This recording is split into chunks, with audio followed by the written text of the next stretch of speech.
Krishna cooking show तमाરું स्वागत करूँ छूँ। आज આપણે સરસ મજાનું ફુલાવર વટાણા બટાકા ટામેટાનું શાક બનાવીશું મિક્સ। તો અહીંયા ફુલાવર રીંગણ બટાકા વટાણા બધું મેં સમારી લીધું છે અને પાણીમાં તેને પલાળી દીધું છે અને તેના ફુલાવરના જે કુમળા પત્તા હોય તે લેવા, જેથી વિટામિન્સ આપણને મળે અને હિમોગ્લોબિન પણ મળે। વટાણામાંથી આપણને વિટામિન કે અને વિટામિન સી ભરપૂર પ્રમાણમાં મળી રહે છે અને કોલેસ્ટ્રોલ માટે પણ ફુલાવર અને વટાણા ખૂબ જ સારા છે, તો શરીર માટે તો ખાવા જોઈએ। તો અહીંયા આપણે એક કડાઈમાં એક મોટો ચમચો તેલ લઈશું।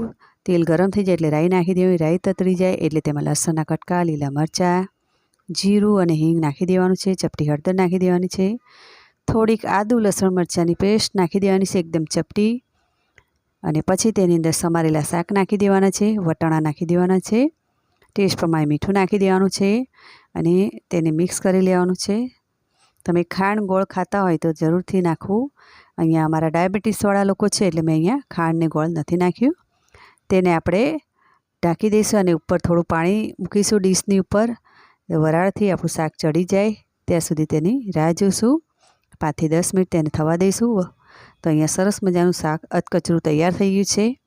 તેને મિક્સ કરી લેવાનું છે અને પછી તેમાં એક નાનું મીડિયમ સાઇઝનું ટામેટું નાખી દેવાનું છે અને તેને મિક્સ કરી લેવાનું છે। પાછું તેને 2 મિનિટ માટે થવા દેવાનું છે।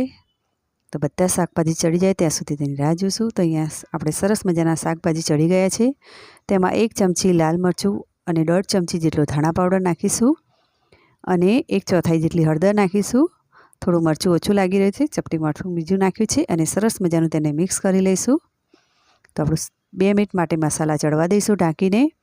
પછી તેને ખોલીને ચેક કરવાનું છે। તો સરસ મજાનું આપણું શાક તૈયાર થઈ ગયું છે મિક્સ। તમે પણ જરૂરથી આ રીતે બનાવજો। તો સર્વિંગ બાઉલમાં તેને કાઢી લઈશું। જો તમને મારો આ વિડીયો ગમે તો લાઇક, શેર અને સબસ્ક્રાઈબ કરજો। બેલ આઇકન દબાવજો, કમેન્ટ કરજો। તમે જોઈ શકો છો એકદમ સરસ મજાનું ટેસ્ટી શાક તૈયાર થઈ ગયું છે, ફુલાવર રીંગણ બટાકા ટામેટાનું શાક।